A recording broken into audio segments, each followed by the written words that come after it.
তো অনেকেই কিন্তু একটা শব্দের সাথে পরিচিত আন্ডার রেট, অর্থাৎ যারা বিজনেস করেন, তো বিজনেস অর্থাৎ বিজনেস রিলেটেড জব, বা যারা হচ্ছে বিভিন্ন কোম্পানিতে জব করেন, যারা আপনার হচ্ছে সেলস পজিশনে আছেন, তো তাদের ক্ষেত্রে এটা খুবই একটি পরিচিত শব্দ, যে আন্ডার রেট।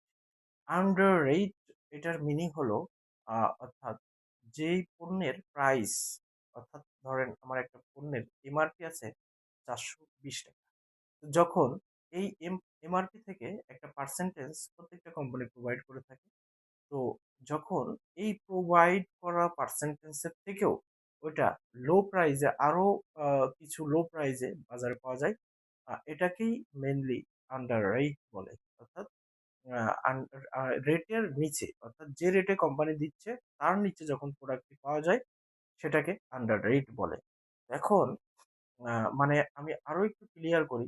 ধরেন একটা কোম্পানি 420 টাকায় একটি প্রোডাক্ট প্রোভাইড করছে, সেটা মানে 420 টাকা একটা পণ্যের এমআরপি।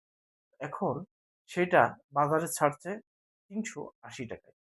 এখন ওই বাজারে ছাড়া 380 টাকার নিচেই যখন ওই দোকানদার প্রোডাক্টটি পাবে, তখন তাকে আন্ডার রেট বলে। অর্থাৎ সে ওই রেটের নিচেও প্রোডাক্ট পাইতেছে।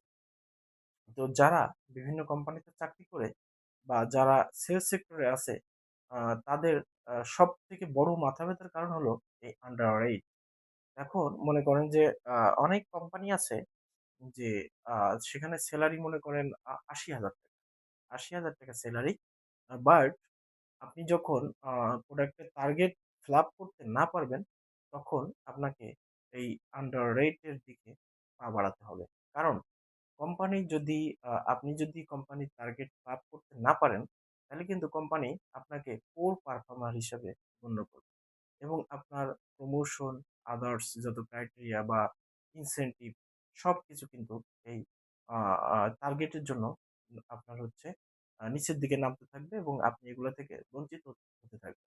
তো তখন আপনাকে বাধ্য হয়ে এই স্যালারির কিছু টাকা দিয়ে খরচ করে আপনাকে কিন্তু ওই পণ্যগুলা লো রেটে বা আন্ডার রেটে বাজারে বিক্রয় করতে হবে। এখন মনে করেন যে আপনি পণ্যটা কোম্পানির কাছ থেকে কিনছেন, আহ 100, ধরেন পণ্যটার দাম 100 টাকা।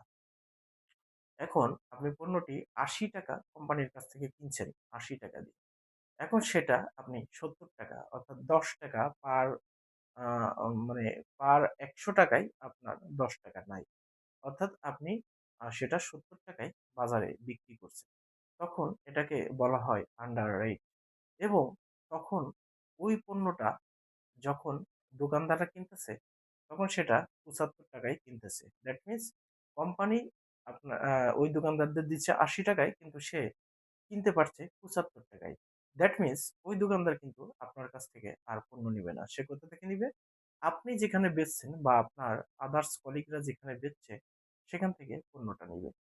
এটাই হলো এই সেলস সেক্টরে সবথেকে বড় একটি প্রবলেম, এবং এটাকেই বলা হয় আন্ডার রেট। সুতরাং এই যে প্রবলেম, এই প্রবলেম যারা সেলস সেক্টরে চাকরি করে তাদের সবাইকে ফেস করতে হয়। আর এই প্রবলেমের জন্যই বাংলাদেশের অনেক কোম্পানি কিন্তু আপনার লস করে, এবং আপনার হচ্ছে আস্তে আস্তে আস্তে আস্তে তারা ধ্বংসের দিকে আগাতে থাকে, এবং যারা এটা কন্ট্রোল করতে পারে, তারাই আপনার হচ্ছে গেইন করে, এবং তারাই সব থেকে ভালো পারফর্মার হিসেবে বিবেচিত হয়। সুতরাং সকল কোম্পানি যারা এই সেলস সেক্টরে যুক্ত, তাদেরকে এই টার্গেট নামে যে জিনিসটা, সেটা আপনার যদি কন্ট্রোল করে, অর্থাৎ সেই যে ব্যক্তিকে আমি নিয়োগ দিলাম, তাকে যদি সুন্দরভাবে গাইড করে এবং তাকে পুরোপুরি কন্ট্রোলে নিয়ে যদি কাজ করানো হয়, তাহলে এই প্রবলেমটা আর বাজারে ক্রিয়েট হয় না, এবং যারা জব হোল্ডার আছে তারাও ভালো থাকে, এবং কোম্পানিগুলোও ভালো থাকে।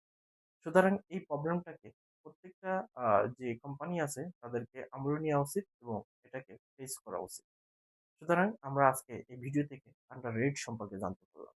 সুতরাং এখনো যারা এই চ্যানেলটি সাবস্ক্রাইব করে নাই, অবশ্যই চ্যানেলটি সাবস্ক্রাইব করুন, এবং নতুন নতুন ভিডিও এখান থেকে আপনারা পেয়ে থাকবেন। তো আজকের ভিডিওটি এ পর্যন্তই শেষ করছি। দেখা হবে নেক্সট কোনো ভিডিওতে। সে পর্যন্ত সবাই ভালো থাকবেন, সুস্থ থাকেন। আল্লাহ হাফেজ।